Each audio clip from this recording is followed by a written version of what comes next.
শিল্পী হাটে এই সম্মেলনে উপস্থিত ছিলেন উত্তরবঙ্গ উন্নয়ন দপ্তর, খাদ্য প্রক্রিয়াকরণ, প্রাণী সম্পদ বিকাশ, দমকল, শ্রম, তথ্য প্রযুক্তি, পর্যটন, টেক্সটাইল, জনস্বাস্থ্য, কারিগরি সহ বিভিন্ন দপ্তরের সচিবরা।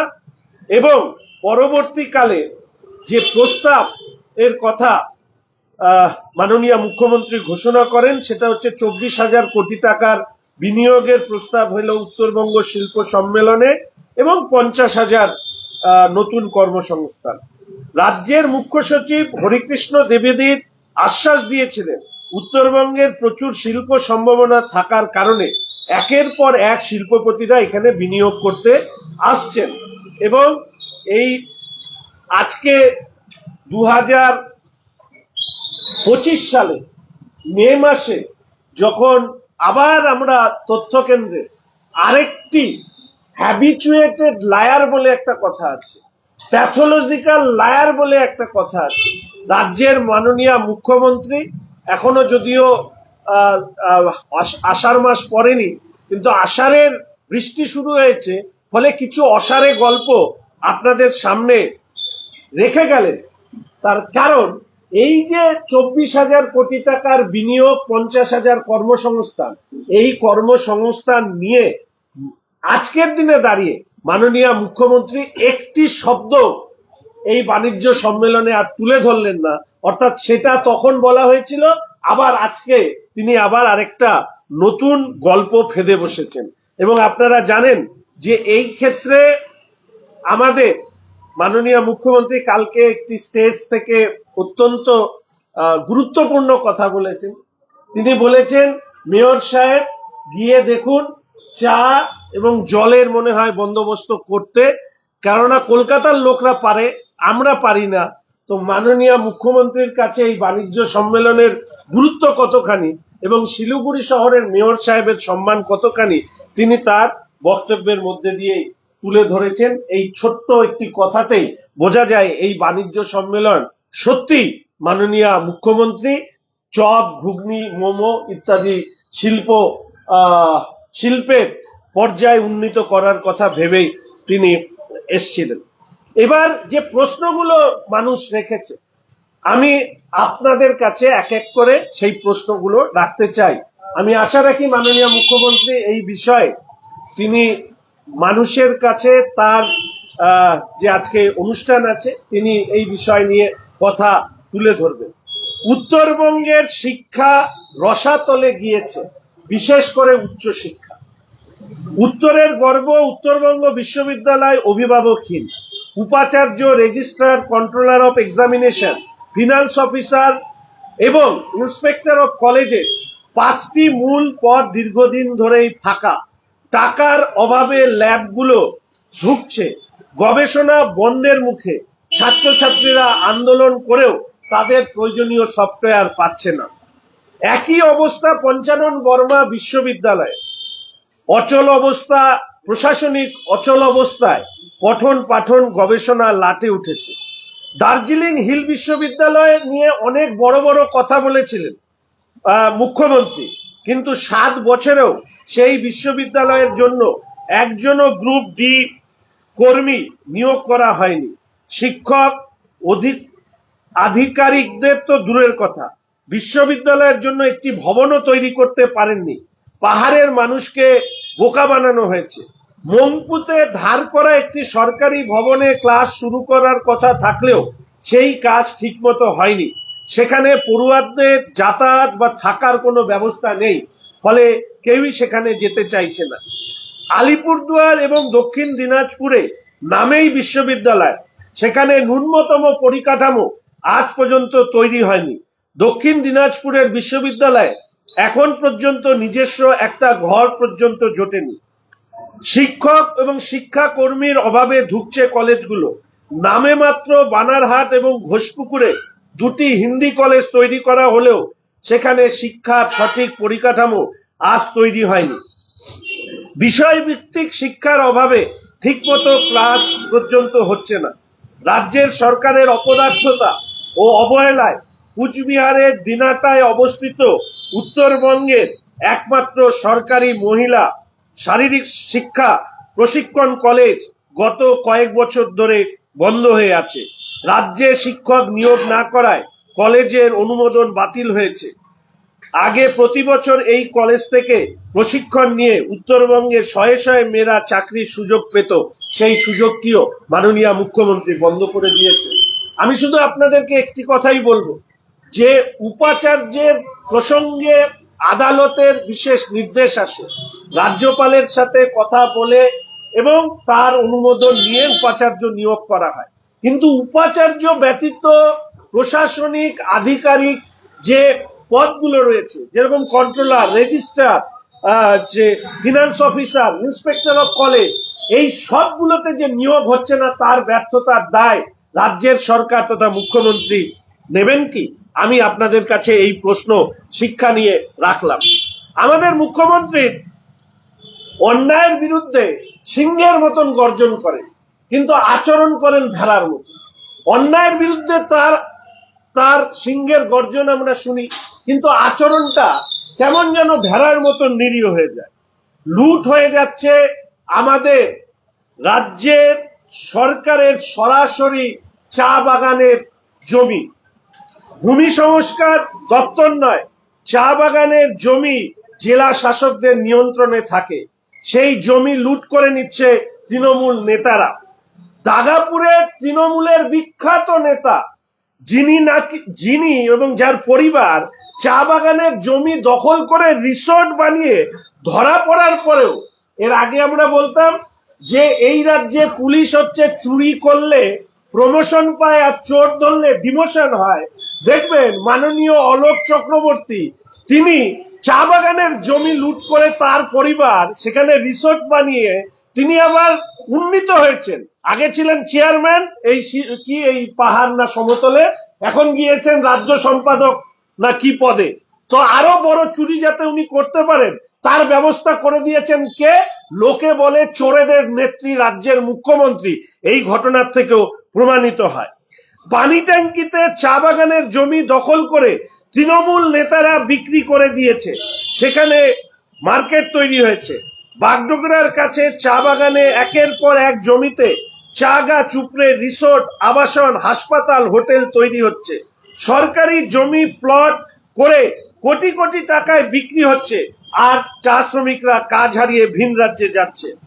ক্ষমতায় এলেই আমাদের রাজ্যের সরকার মাননীয় মুখ্যমন্ত্রী ন্যূনতম মজুরি চালুর কথা বলেছিলেন তৃণমূলের পক্ষ থেকে। বছরের পর বছর ধরে সেই কমিটির মিটিং চলছে, আজও ন্যূনতম মজুরি পেল না হতভাগা শ্রমিকরা। টি অ্যাডভাইসারি কাউন্সিল তৈরি করে ভাওতা দিচ্ছে রাজ্যের সরকার, আজ পর্যন্ত কাউন্সিলের কোনো কাজ কেউ দেখেনি।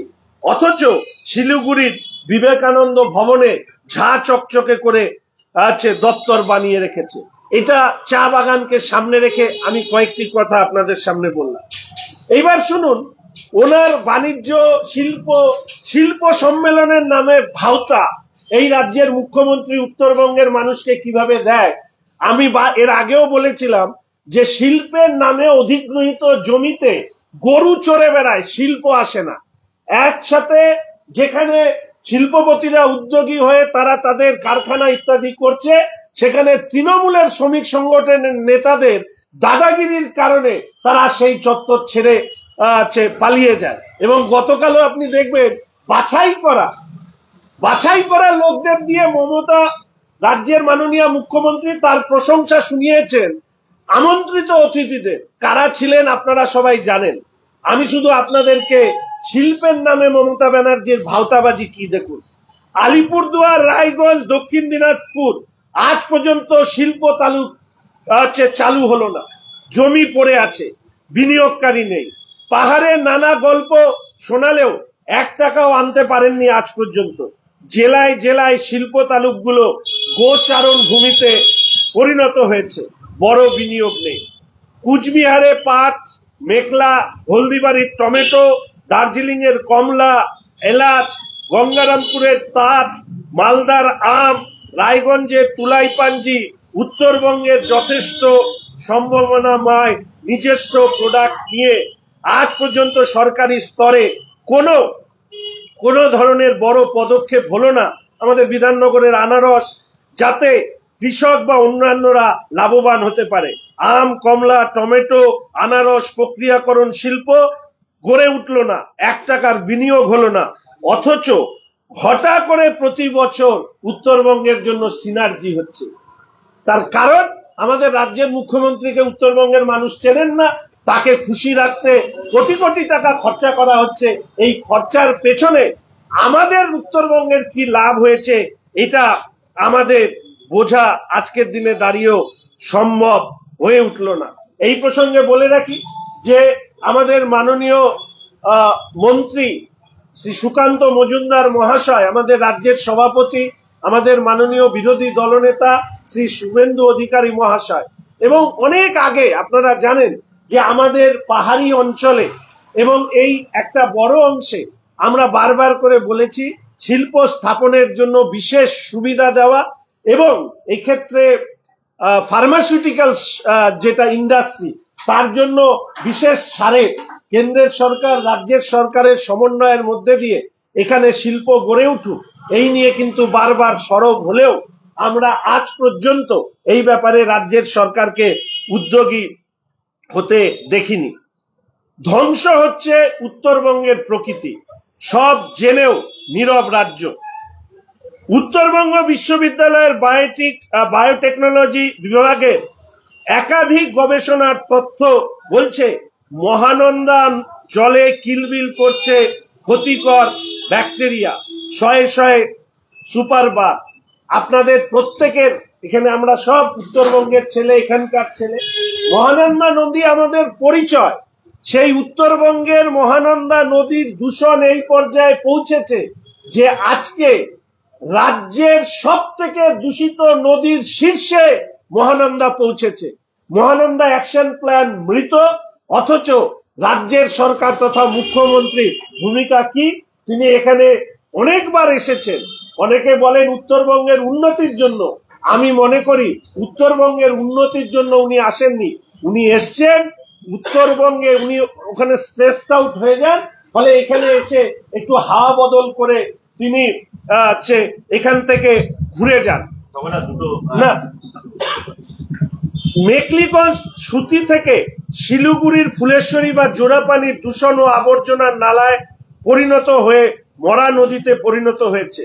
তিস্তা, তোরসা, রায়ডাক, জলঢাকা সহ উত্তরবঙ্গের প্রায় সব নদীগুলো হয়ে উঠেছে বালি মাফিয়াদের স্বর্গরাজ্য। স্থানীয় তৃণমূল নেতা ও পুলিশকে তোলা জমা দিয়ে লুট হচ্ছে নদীগুলো, সবাই জেনেও চুপ হয়ে গেছে। ফলে নদীগুলো গতি বদলে কোথাও ভাঙছে বসত বাড়ি, কোথাও ভাঙছে চাষের জমি। শুধুমাত্র বালি মাফিয়াদের কারণে হাজার হাজার বিঘা জমি প্রতি বছর নদী গর্ভে বিলীন হয়ে যাচ্ছে, ভাঙছে বনভূমি এবং চা বাগানও। বক্সা টাইগার রিজার্ভ থেকে গরুমারা বা জলদাপাড়া সর্বত্র জঙ্গল কেটে সাফ করে দেওয়া হয়েছে। জঙ্গলের মধ্যে তৈরি হচ্ছে বড় বড় রিসোর্ট, হোটেল, আবাসন, বন্যপ্রাণীদের বাসস্থান কেড়ে নেওয়া হচ্ছে। ফলে খাদ্যের সন্ধানে তারা লোকালয়ে ঢুকে পড়ছে। মানুষ বন্যপ্রাণী সংঘাতে হামেশাই প্রাণ যাচ্ছে। এর আগের দিন আপনাদেরকে আমি দেখিয়েছিলাম, আজকে আর দেখাবো না, গরুমারা অভয়ারণ্য, মহানন্দা অভয়ারণ্য, এই সব অভয়ারণ্যের এখন পর্যন্ত জোনাল মাস্টার প্ল্যান করা হয়নি। এখানকার ইকো সেন্সিটিভ জোনের যে আমাদের যে পেরিফেরি অর্থাৎ সরকারি স্তরে ইকো সেন্সিটিভ জোনের পেরিফেরি ঘোষণা করতে হয়, সেগুলো এখানে ঘোষণা করা হয়নি। তার কারণ মুখ্যমন্ত্রী চান তার অনুগত কিছু শিল্পপতি ব্যবসায়ী তারা যাতে এই প্রকৃতিকে লুট করে খেতে পারে তার ব্যবস্থা করতে। এই প্রসঙ্গে আই লাইক টু কোট, আপনারা আপনাদের এখানে অবশ্যই বিষয়টিকে তুলে ধরবেন। সেটা হচ্ছে যে আমি এখানে বলতে চেয়েছি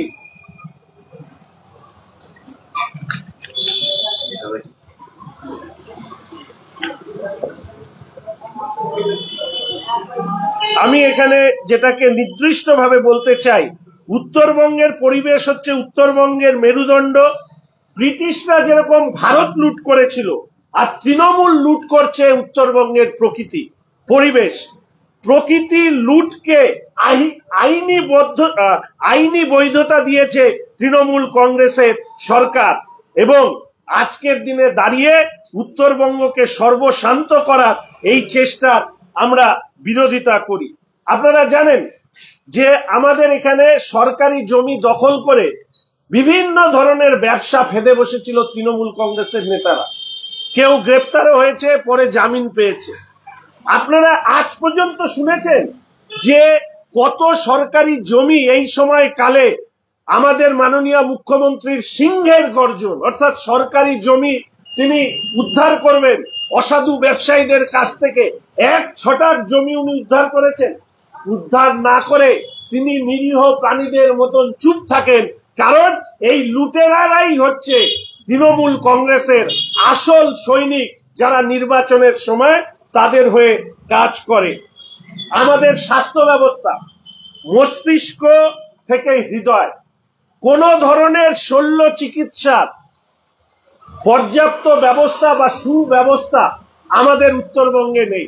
আপনারা জানেন এর মধ্যে শুধুমাত্র ডায়ালিসিস না করানোর জন্য পার্শ্ববর্তী রাজ্যে নিয়ে যাওয়া, সেখানে মৃত্যু। রায়গঞ্জ থেকে নিউরোসার্জারির প্রয়োজনে পেশেন্টকে যখন শিফট করা হচ্ছে কলকাতায়, সেখানে মৃত্যু। আমাদের এখানে কোনো ক্যাথ ল্যাব নেই, আমাদের এখানে হার্টের অপারেশন ঠিকভাবে হয় না। 14-15 বছর ধরে রাজ্যের মুখ্যমন্ত্রী শাসন ক্ষমতায় আছেন, আর কতদিন 34 বছর দেখাবেন? আজকের দিনে দাঁড়িয়ে আপনার অপদার্থতা, আপনার অদক্ষতার কারণে আজকে আমাদের উত্তরবঙ্গের মানুষ প্রতিদিন বঞ্চিত। কিছু মানুষকে ডেকে নিয়ে এসে কিছু ছবি তুলে কিছু মিষ্টি কথা বলে আবার পরের বছর নতুন কথা বলতে আসা মুখ্যমন্ত্রীর কাছে এই প্রশ্নগুলো আমরা ছুড়ে দিতে চাই। আমরা ছুড়ে দিতে চাই, খেলার মাঠে খেলাও, এই স্লোগান রেখে যখন আমি রাস্তায় নেমেছিলাম, সন্ত্রাসবাদীর মতন আমাকে পুলিশ ধরে নিয়ে গেছিল। কেন? আমি বলেছিলাম যে কাঞ্চনজঙ্ঘা মাঠের মতন বেশ কিছু মাঠকে শুধু খেলার জন্য সুরক্ষিত করা হোক। আজ পর্যন্ত মুখ্যমন্ত্রী একটি কথা বলেননি। খেলার মাঠে সরকারি অনুষ্ঠান করা, শুধু তাই নয়, উত্তরবঙ্গের খেলাধুলো প্রসারের জন্য অ্যাথলেটিক্স সিনথেটিক ট্র্যাক ব্যবস্থা নেই। আমাদের এখানকার ছেলে মেয়েদের টেবিল টেনিসের সরকারি স্তরে বড় একাডেমি ব্যবস্থা নেই। খোখো আমাদের এখানে কোনো ব্যবস্থা নেই। 2011 সাল সাংস্কৃতিক কর্মীদের তার আগে নিয়ে রাস্তায় নেমেছিলেন রাজ্যের মাননীয় মুখ্যমন্ত্রী। সাংস্কৃতিক উন্নয়নের জন্য রাজ্যের মুখ্যমন্ত্রীর ভূমিকা কি? তখন থেকে আমরা শুনে এসেছি যে আমাদের এখানে একটি চারুকলা বিশ্ববিদ্যালয় গঠন হবে। আমাদের 2-2.5 কোটি মানুষ, উত্তরবঙ্গের একটিও চারুকলা বিশ্ববিদ্যালয় এখানে তৈরি হয়নি।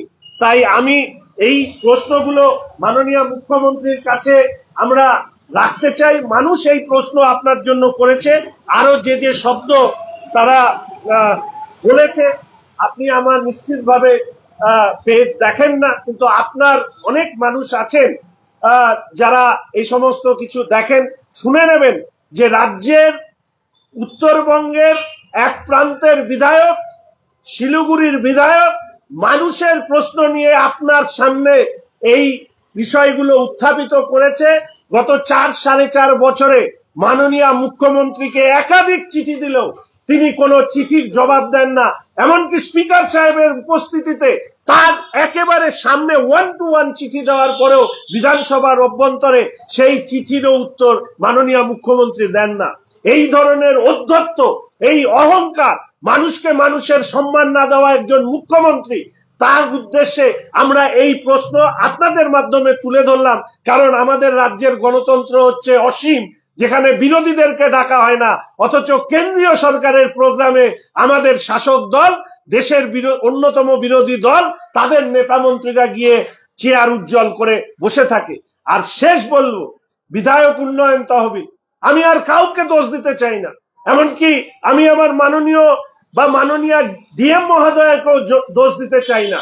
আজকের দিনে দাঁড়িয়ে শিলিগুড়ির মানুষকে শুধু এইটুকু বলতে চাই যে শুধু উত্তরবঙ্গকে নয়, শিলিগুড়িকে বঞ্চিত করার একটা প্রচেষ্টা এই রাজ্যের তৃণমূল কংগ্রেসের নেতারা নেন, তার কারণ বিধানসভার ভেতরে এবং বাইরে মানুষের দাবি তুলে ধরবার কারণেই বলিষ্ঠ কণ্ঠে তারা আমার বিধায়ক তহবিলকে যতটা সম্ভব ডিলেট করিয়ে দেওয়া হয়, যাতে বিধায়ক তহবিলের যে ন্যূনতম টাকা, ন্যূনতম 2-3টে রাস্তা করা ছাড়া বছরে আর কিছু করা যায় না, সেই টাকাও তারা খরচা করতে যাতে আমি না পারি তার প্রচেষ্টা নেন। এতদিন ভাবতাম প্রশাসনিক স্তরে, এখন এটা মনে করি মুখ্যমন্ত্রী তার নির্দেশে আমার বিধায়ক উন্নয়ন তহবিলের টাকা আটকানো হয়। না হলে এই ধরনের আর তো অন্যান্য বিধায়কদের ক্ষেত্রে আমি বলতে পারবো না, তবে এই অভিযোগ আর অন্যদের আছে কিনা আমি জানি না, কিন্তু অন ক্যামেরা আমি এই অভিযোগ আমি করছি। শেষ করব এই কথা বলে, অনেক মানুষ প্রশ্ন করেছেন যে ওনাকে প্রশ্ন করে কি লাভ, উনি তো মিথ্যা কথার ফুলঝুরি আওড়াবেন। ফলে সেই জায়গায় দাঁড়িয়ে প্রশ্ন করি একটাই কারণে, শাসকের বিরুদ্ধে আপনি প্রশ্ন করলে শাসক সতর্ক হবে, শাসকের বিরুদ্ধে আপনি প্রশ্ন করলে প্রতারিত মানুষরা ঐক্যবদ্ধ হবে, শাসকের বিরুদ্ধে আপনি প্রশ্ন করলে প্রতিবাদ সংগঠিত হবে। আর সেই প্রতিবাদের ধারাকে এমন জায়গায় নিয়ে যাব যে উত্তরবঙ্গের 54টি বিধানসভা আসনে তৃণমূল কংগ্রেস এবার 2026-এ চোখে সর্ষে ফুল দেখবে। আজকে 2025-এ দাঁড়িয়ে এই কথা বলে যাচ্ছি এবং সাংবাদিক বন্ধুদেরকে আমার কৃতজ্ঞতা জানাচ্ছি যে আপনারা এখানে উপস্থিত হয়েছেন। যে ব্যবসায়ীরা বণিক সভাগুলো ছিল, দুটো অভিযোগ আমরা পেয়েছিলাম। একদল বললেন তারা কি বলবেন সেটা পছন্দ হয়নি বলে তাদের বলতে দেওয়া হয়নি, আরেক দল বললেন এই বাণিজ্য সম্মেলন হচ্ছে নাকি কিন্তু উৎপাদিত পণ্য রাস্তায় তুলে নিয়ে যেতে গিয়ে পুলিশের ডেরা তোলা হয়। দেখুন, উনি পুলিশকে সেখান থেকে সতর্কও করলেন। প্রথম কথা, ক্ষমতায় আসার পরে মাননীয় মুখ্যমন্ত্রী বিরোধীর উদ্দেশ্যে বলেছিলেন মুখে সেলোটেপ মেরে রাখতে।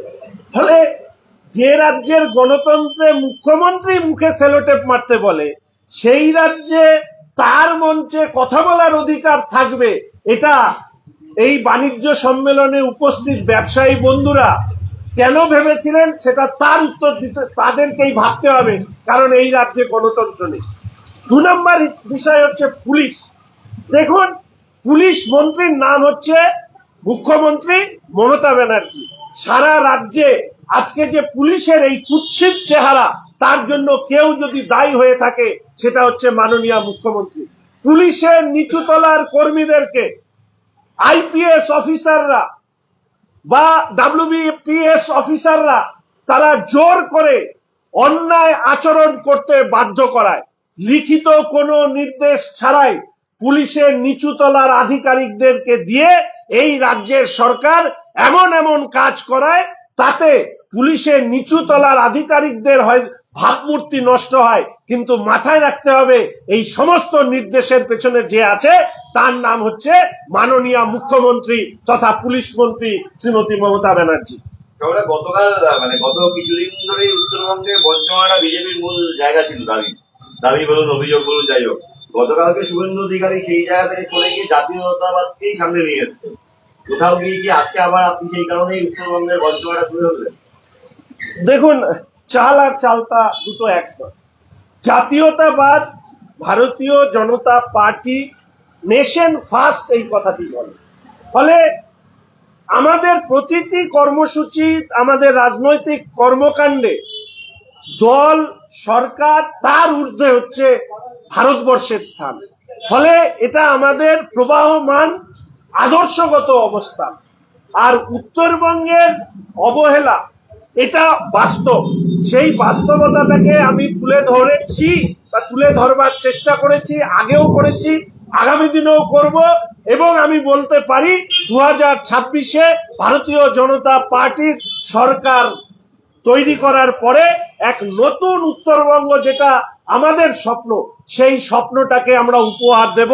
এর আগেও বলেছি, আমার শহর, আমার উত্তরবঙ্গকে নিয়ে আমাদের যা স্বপ্ন আছে উত্তরবঙ্গবাসীর, সেই স্বপ্নকে আমরা পূর্ণ করব, এই কথা আমি আপনাদের মাধ্যমে বলতে চাই। এক্ষেত্রে একটি কথা অ্যাড অন করতে চাই যে উত্তরবঙ্গের উন্নয়নের প্রশ্নে কেন্দ্রের সরকার কারি কারি টাকা দিচ্ছে। আমাদের মাননীয় সাংসদ Raju Bista one of the finest MP we have ever had, তাহলে সেই জায়গায় দাঁড়িয়ে একের পর এক কাজ, এনজিপি স্টেশন, বাগডোগরা এয়ারপোর্ট, আমাদের এলিভেটেড রোড, করোনেশনের সাবস্টিটিউট ব্রিজ ইত্যাদি বিভিন্ন কাজ, একের পর এক টাকা আসছে, কিন্তু শুধুমাত্র রাস্তা, ট্রেন, বিমানবন্দর এই তিনটে বাদ দিয়েও আরো অনেকগুলো জায়গায় কেন্দ্রের সরকারের সহযোগিতা আমরা চেয়েছি। রাজ্যের সরকার সহযোগিতা করলে, ল্যান্ড যেহেতু স্টেট সাবজেক্ট, অবশ্যই আরো অনেক কিছু করবার ক্ষমতা আমাদের সাংসদরা রাখে। যদি এক কথায় বলি, গতকালকে বাণিজ্য সম্মেলন একটি গিমিক, এখানে কোনো শিল্পপতিরা আসে না তৃণমূলের দাদাগিরির কারণে, সত্যি তাই? মাছ ছাড়া মাছের ঝোল, আলু ছাড়া আলুর দম, শিল্পপতি এবং ব্যবসায়ী ছাড়া বাণিজ্য সম্মেলন, এটাই হচ্ছে রাজ্যের মাননীয় মুখ্যমন্ত্রীর শিলিগুড়িতে অনুষ্ঠিত বাণিজ্য সম্মেলনের সারমর্ম। দাদা, কোথাও গিয়ে আপনি প্রথমেই বললেন যে উত্তরবঙ্গে বিভিন্ন মঞ্চ হবে, কোথাও গিয়ে কি মনে হয় যে উত্তরবঙ্গ আলাদা হয়ে যাওয়াটা সবচেয়ে বুদ্ধিমানের কাজ? অনেক মানুষ মনে করেন, অনেক মানুষ মনে করেন ভারতীয় জনতা পার্টি একটি জাতীয় রাজনৈতিক দল, দেশের ক্ষমতায় আছে, আমি সেই দলের প্রতিনিধিত্বকারী, বিধানসভার চিফ হুইপ, বিধানসভায়ও আমরা সর্বদলীয়ভাবে অখণ্ড বাংলার আমরা প্রস্তাব গ্রহণ করেছি মাননীয় মুখ্যমন্ত্রী এবং আমাদের বিরোধী দলনেতা সম্মানীয় শুভেন্দু অধিকারী মহাশয়ের উপস্থিতিতে।